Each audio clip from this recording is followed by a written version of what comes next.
Bienvenue, je ne sais pas si c'est avec beaucoup de joie ou de tristesse, c'est notre dernière rencontre. Voilà que nous avons jusqu'à présent vécu une belle expérience, un beau parcours spirituel au travers de cette semaine de prière 2023. Soyons ses témoins. Carl Johnson a délivré des messages assez puissants, assez touchants tout au long de cette semaine, mais voilà, toutes les bonnes choses ont une fin et voilà, c'est notre dernière rencontre. Mais nous avons encore un message ce soir dont le titre est « Jusqu'à la mort ». Donc nous allons découvrir de quoi il s'agit tout à l'heure.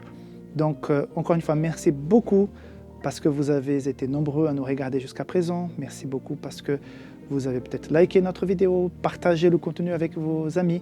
C'est très important pour nous. Et si jamais, si vous regardez cette émission et vous n'êtes pas encore abonné, ça c'est très grave, mais vous pouvez régler ce problème en cliquant sur un bouton qui est à droite de votre écran. S'il est rouge, ça veut dire que ce n'est pas bon. Vous devez appuyer dessus pour devenir donc abonné à notre chaîne. Sachez aussi que nous prions pour vos requêtes de prière. Comme j'ai dit tout au long de cette semaine, si vous passez par un moment difficile et que vous souhaitez qu'on puisse vous accompagner, même au-delà de cette semaine, ce lien va rester disponible. Remplissez le petit formulaire, vous pouvez le faire aussi de façon anonyme et comme ça nous allons pouvoir prier pour vous pendant et après cette semaine de prière. Si jamais, nous cherchons aussi des volontaires pour se joindre à notre groupe d'intercession. Nous sommes contents parce que déjà plusieurs personnes sont jointes pendant cette semaine, mais peut-être vous aimez aussi la prière, vous avez du temps et ça serait vraiment avec grand plaisir que nous te recevrions dans ce groupe d'intercession. Ce soir, je voudrais vous parler de ce livre très intéressant. Il y a des réponses. Il y a des réponses. Le pasteur Alejandro Bodion va aborder plusieurs sujets qui sont très pertinents, très actuels. Je mentionne quelques-uns. D'où venons-nous et où allons-nous? Pourquoi existe-t-il tant de souffrances? Est-il possible d'être heureux? Qu'arrive-t-il quand l'homme meurt? Ce sont quelques questions. Il y a bien d'autres qui sont répondues donc, dans ce livre. C'est un livre de témoignages, d'évangélisation.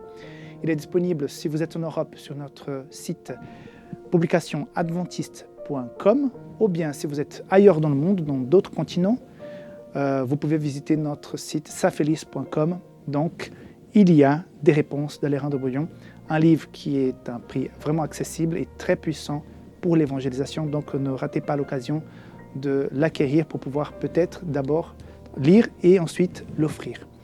Comme tous les soirs, nous voulons vous inviter maintenant à vous préparer avec un chant de louange suivi d'un moment de prière entre vous et Dieu. Vous aurez un petit feu qui vous accompagne pendant 1 minute d'intercession pour préparer votre esprit pour le message.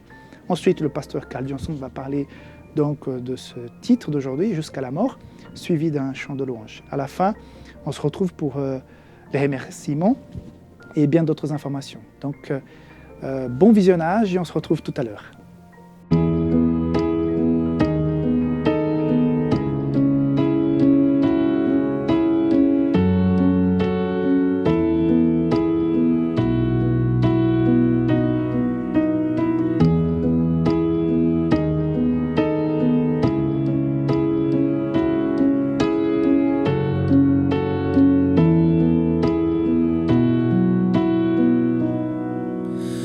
Tu es grand Seigneur, tu es grand Seigneur, tu es grand Seigneur, tu es grand Seigneur,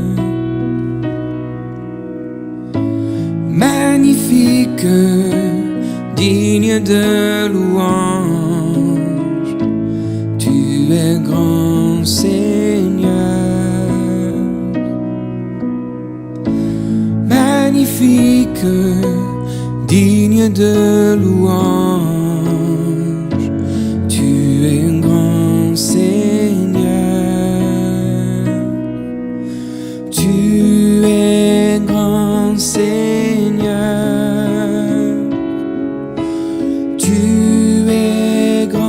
Seigneur, tu es grand Seigneur, tu es grand Seigneur, magnifique,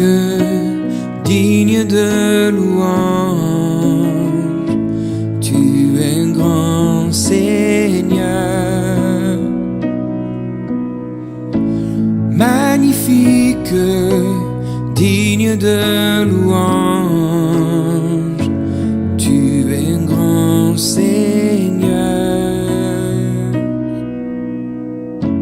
tu es un grand Seigneur, tu es un grand Seigneur.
Voilà, nous sommes maintenant à la dernière présentation sur ce thème « Vous serez mes témoins ».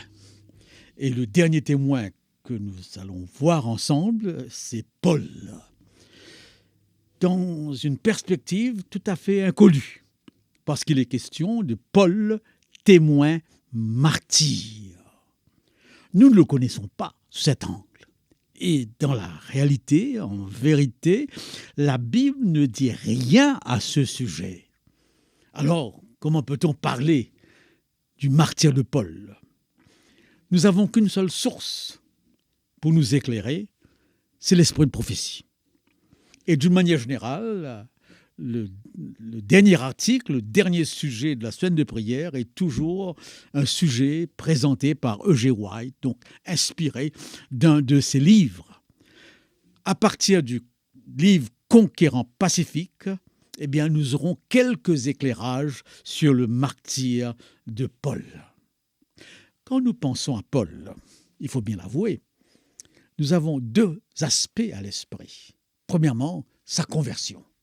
Il en parle 4 fois, cette conversion sur la route de Damas, qui était pour lui la preuve de son apostolat. Comme les apôtres, il a vu le Christ en personne, ce Christ qui lui a parlé.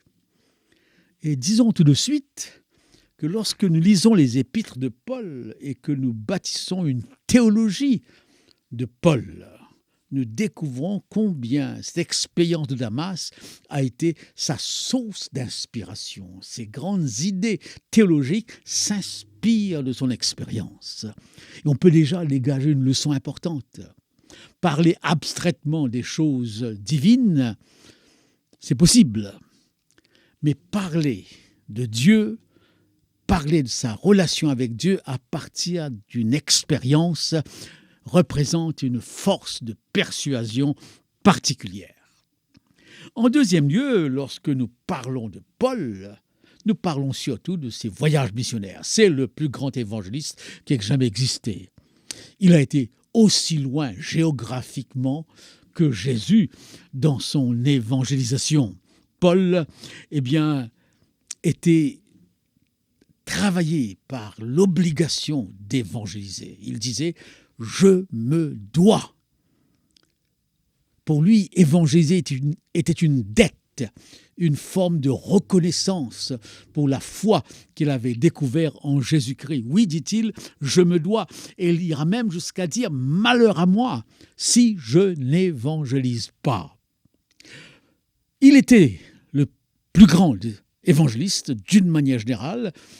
C'est ce que nous disons et c'est pas tout à fait vrai. Je fais ici une petite rectification parce que Jacques est le premier apôtre. en 52 à partir en Inde, dans la région de Tamil Nadu, et donc il fut, avant Paul, le premier à quitter son lieu de naissance pour évangéliser dans un pays étranger. Mais d'une manière générale, nous ne parlons pas beaucoup de l'évangélisation de Jacques. C'est tellement loin, l'Inde. Nous parlons surtout de Paul, qui après cette vision passe en Macédoine, secours-nous, et permettra à l'évangile d'atteindre l'Europe. Paul, l'évangéliste de la contextualisation. Je me fais tout à tous. Avec les Juifs, je suis juif. Avec les Grecs, je suis grec. Avec les Romains, je suis romain. Avec les païens, je suis païen. Ce n'était pas un caméléon qui changeait de couleur suivant les circonstances. Non, c'est quelqu'un qui, dans son évangélisation, savait entrer dans le schéma de pensée de son auditoire. Il entrait dans la culture qu'il évangélisait. C'est là le sens de cette phrase « Je me fais tout à tous ». Nous prêchons à toute nation, toute tribu, toute langue, tout peuple. Et nous devons savoir comment atteindre, comment bâtir des ponts, surtout lorsque nous sommes en face de cultures différentes. Mais Paul sera le persécuteur persécuté, l'arroseur arrosé. Le boomerang de persécution qu'il utilisera, eh bien, lui revient en pleine face. Il était au pied d'Étienne lorsque ce dernier a été lapidé. Il a vu donc ce qui s'est passé. Et Paul respirait, dit le texte des Actes, la vengeance, la violence contre les chrétiens. Pour lui, le Christ était un imposteur dont il fallait enlever la trace. Nous lisons dans Actes chapitre 8 et le verset 1, « Saul a prouvé le meurtre d'Étienne.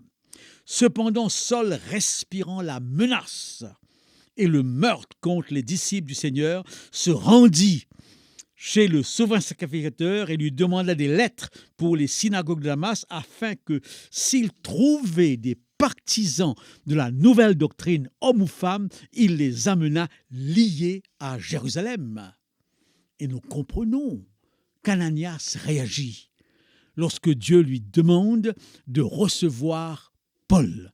Comment ? Tous ceux qui l'entendaient étaient dans l'étonnement et disaient « N'est-ce pas celui qui persécutait à Jérusalem ceux qui invoquent ce nom, et n'est-il pas venu ici pour les emmener liés devant les souverains sacrificateurs ?» Ce revirement était suspect. N'est-ce pas une stratégie encore de Paul, eh bien pour mieux persécuter, de faire croire qu'il a été converti ? Mais Dieu dit à Ananias, « Va, car cet homme est un instrument que j'ai choisi pour porter mon nom devant les nations, devant les rois et devant les fils d'Israël. Et je vais lui montrer tout ce qu'il devra souffrir à cause de moi. » Ce n'est pas Dieu qui va infliger cette souffrance, mais Paul se met dans une voie d'évangélisation où la souffrance sera tout naturellement une des conséquences.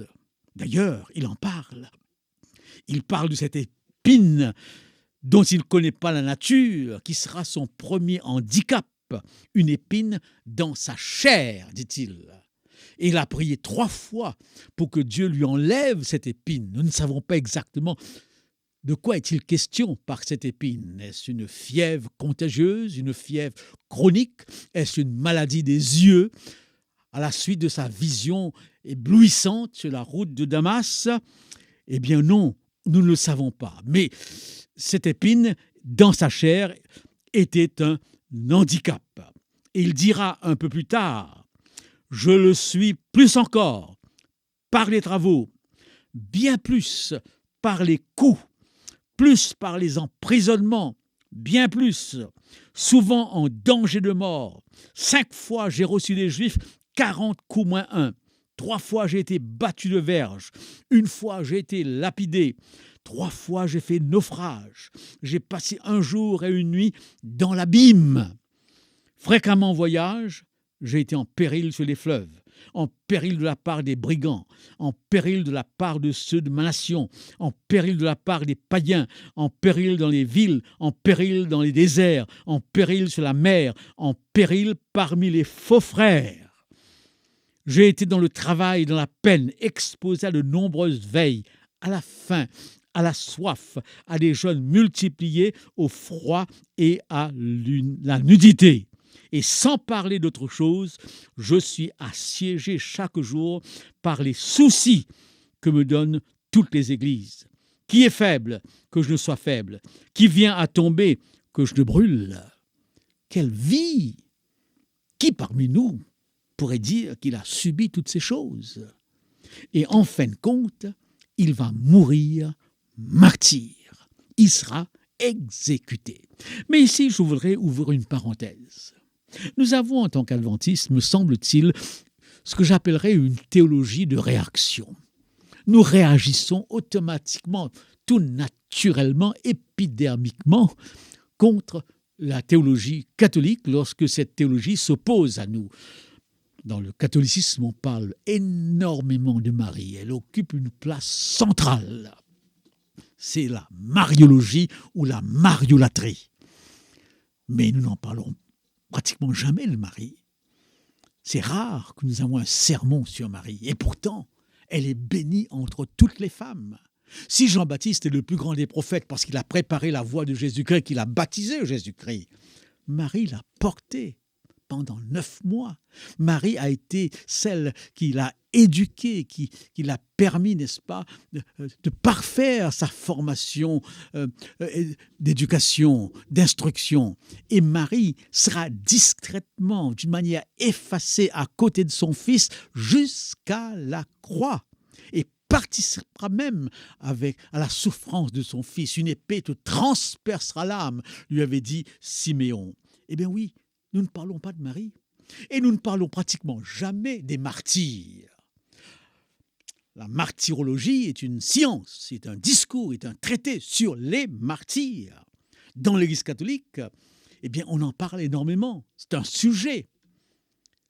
D'ailleurs, tous les martyrs ont été canonisés. Et du haut du ciel où ils sont, en principe, ils peuvent dispenser leur grâce. Ils sont même des patrons de certains croyants qui les choisissent comme modèle, comme mentor. Dans la liturgie catholique, ces martyrs ont un jour spécial, on va les célébrer. Dans nos institutions, nous n'avons pas un cours sur la martyrologie. On en parle dans le cours d'histoire du christianisme, mais avec une allusion très faible. Et dans le cadre de l'Église, c'est très rare. On sait, d'une manière générale, je l'ai appris très jeune, que Pierre a été pendu, la tête en bas, les pieds en haut. Il semble qu'il ne voulait pas mourir comme le Christ. E.G. White confirme cette tradition. On sait aussi que Jean a été ébouillanté, il a été jeté, n'est-ce pas, dans une cuve d'huile bouillante, il s'en est sorti et fut exilé ensuite sur l'île de Patmos. C'est là où il a écrit son Apocalypse. Mais d'une manière générale, on connaît l'histoire de ces 2 apôtres, mais pas les autres. Alors que l'Apocalypse en parle.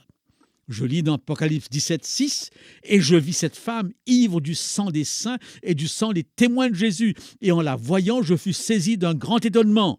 Quand il ouvrit le 5e sceau, je vis sous l'autel les âmes de ceux qui avaient été immolés à cause de la parole de Dieu et à cause du témoignage qu'ils avaient rendu.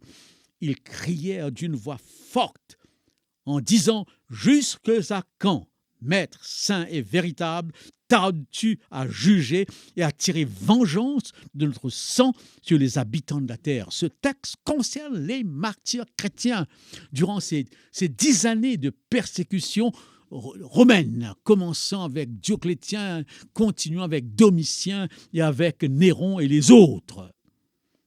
Le Christ avait prévenu ses disciples.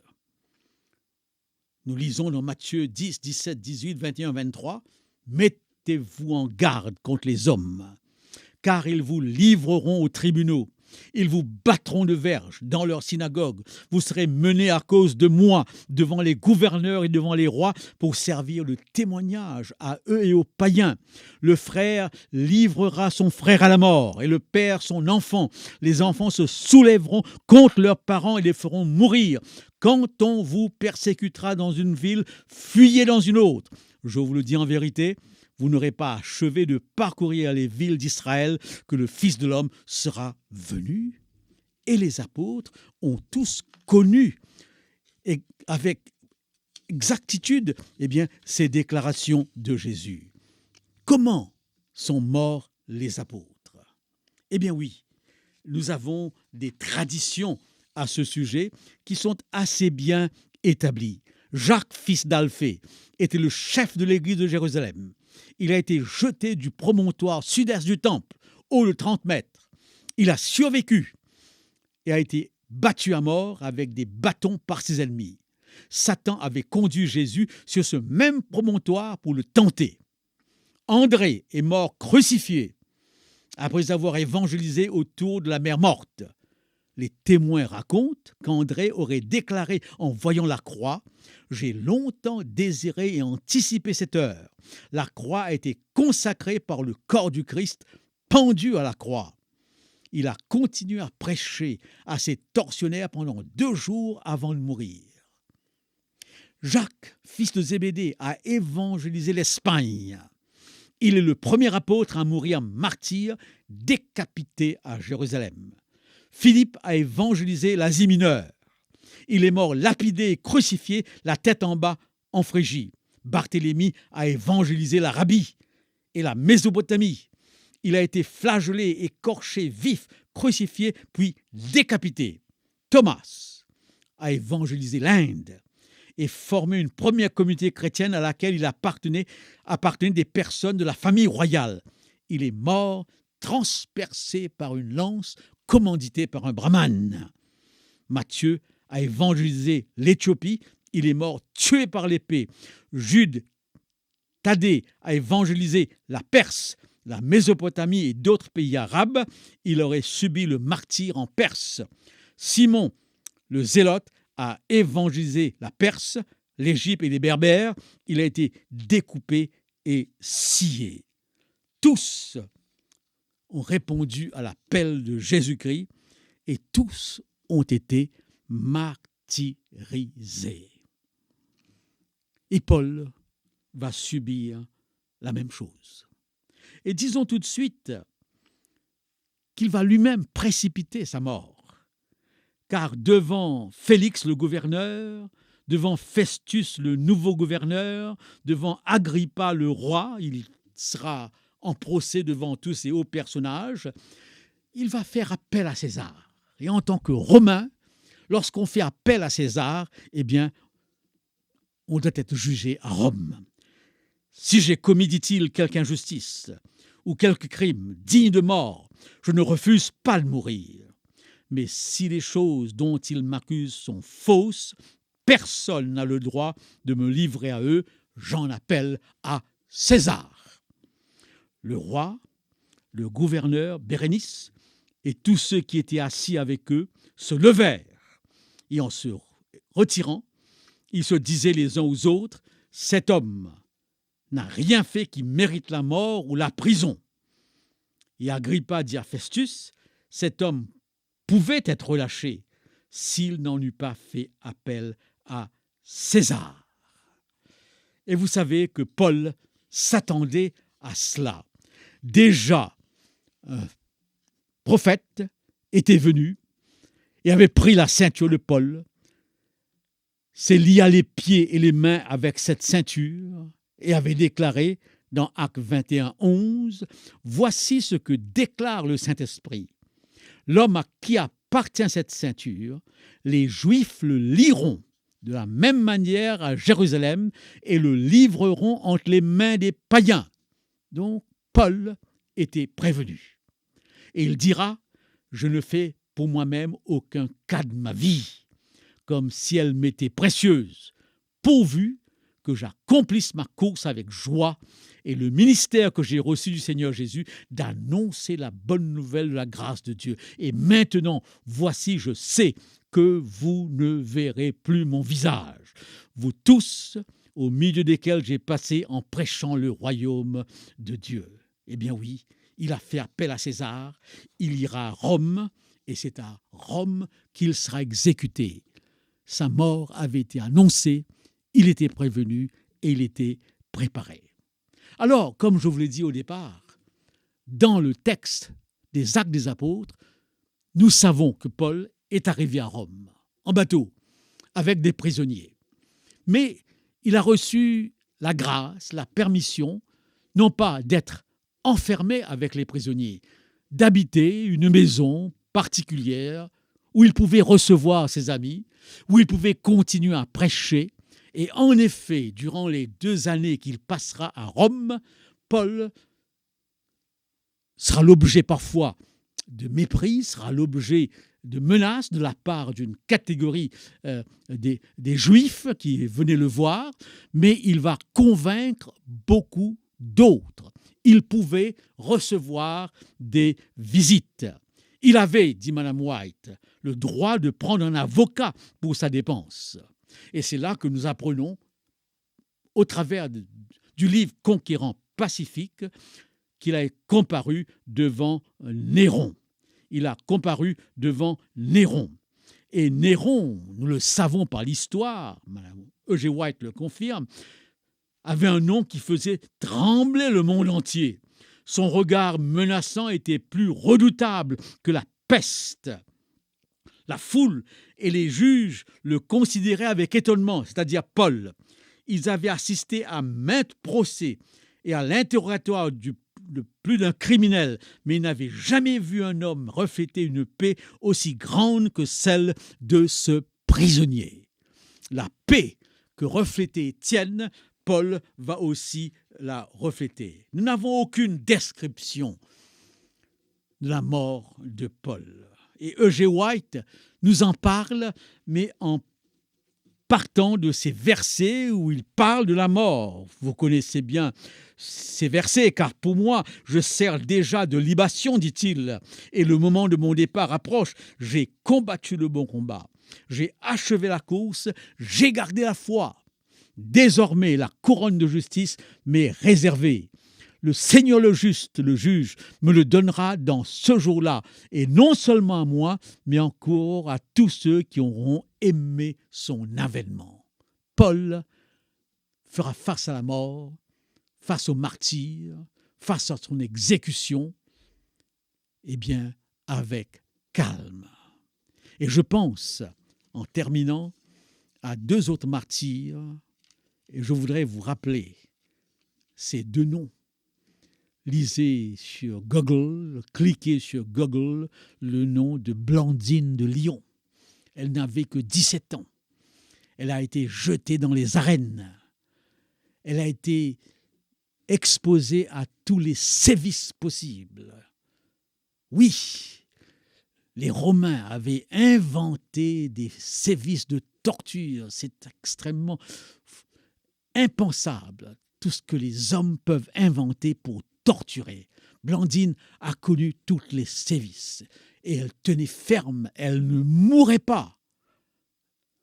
Elle a été même transpercée, jetée en l'air par les cornes d'un taureau.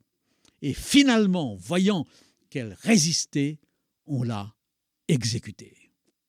Elle n'avait que 17 ans, Blandine de Lyon. Son témoignage en tant que martyr est un témoignage vibrant.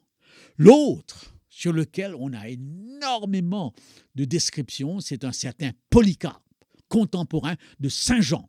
On a à son sujet une épître qu'il aurait écrite et on sait dans quelles conditions il est mort. Il avait eu un soir une vision dans laquelle il voyait son oreiller en flammes et il savait qu'il serait exécuté par le feu. Et nous avons 2 phrases célèbres de Polycarpe.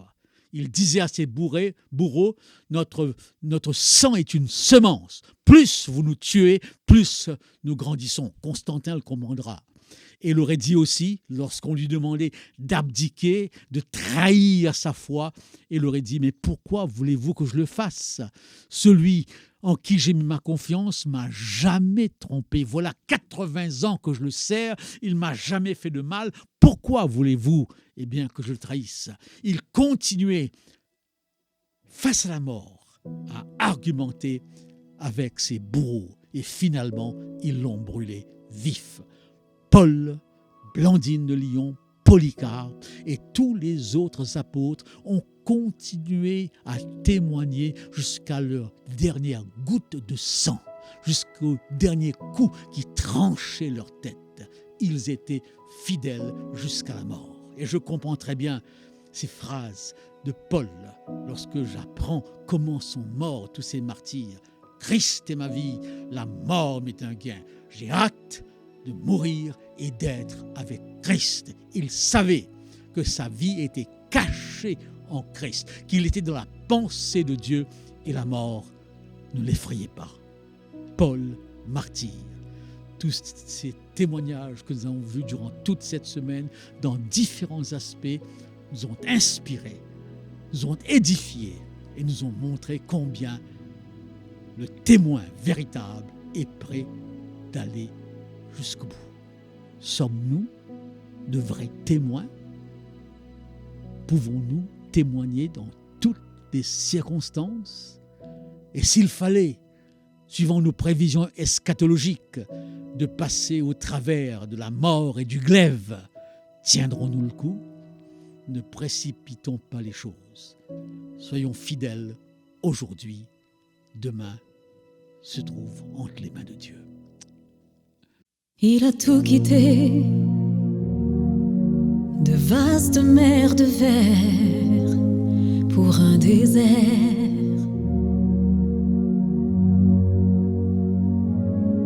Il a tout quitté, le trône de l'Éternel pour Emmanuel.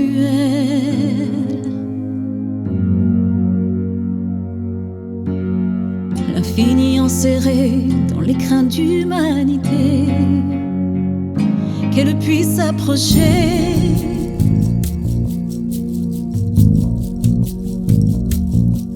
Il a tout quitté pour que de la poussière jaillisse la lumière,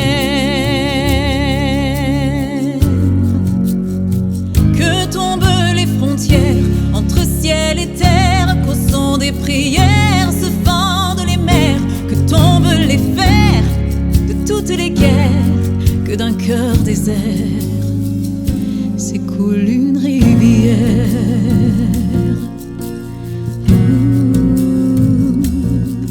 Il a tout donné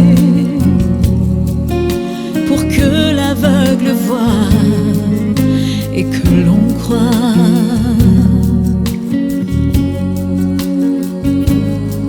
Il a tout donné pour que le sourd entende, que nos cœurs se rendent,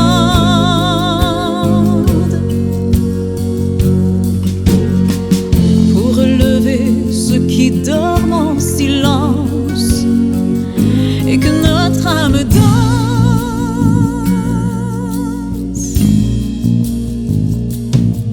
Dieu a tout donné, donné le Fils éternel, c'était donner le ciel.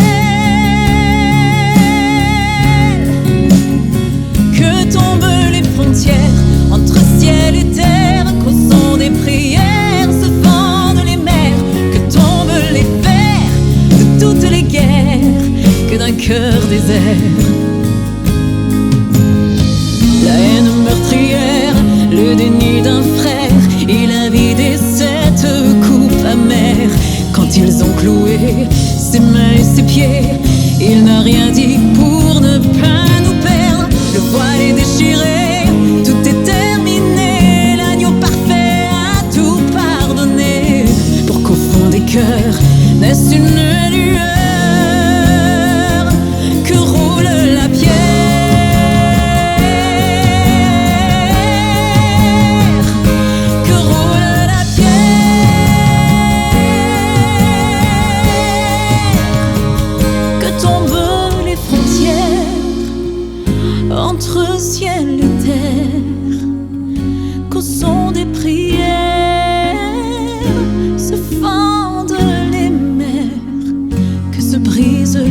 faire de toutes les guerres. Il a tout quitté.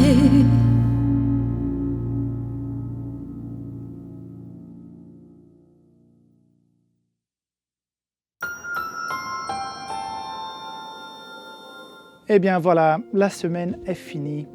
C'est avec joie que nous avons pu partager ensemble cette semaine avec notre invité et chacun qui nous regarde chaque soir, chaque jour. Mais voilà, un peu de tristesse parce que ça s'arrête. Donc merci beaucoup de nous avoir accompagnés. Merci beaucoup au pasteur Carl de toute cette semaine, de tous ces messages. Merci à toute l'équipe qui a travaillé dans la production de ce contenu. Merci à chacun qui a partagé, qui a liké, qui a commenté. Nous avons reçu beaucoup de demandes de prière. Nous sommes en train d'intercéder pour ces personnes.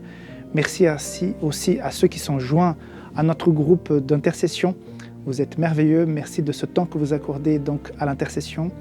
Et voilà, Safelis est vraiment contente d'avoir pu vivre cette semaine avec chacun d'entre vous. N'oubliez pas que Safelis continue. Nous avons beaucoup de produits pour la croissance spirituelle, pour l'évangélisation, pour les enfants, pour la santé. Tout ça à découvrir si vous vivez en Europe sur publicationadventiste.com et si vous êtes ailleurs dans un autre continent sur safelis.com. Sachez qu'à partir d'un certain montant, votre achat vous est envoyé gratuitement. Donc, cherchez un peu les informations sur chacun des sites pour savoir quels sont les montants à atteindre pour pouvoir recevoir gratuitement ce pain spirituel chez vous directement. Encore une fois, merci beaucoup.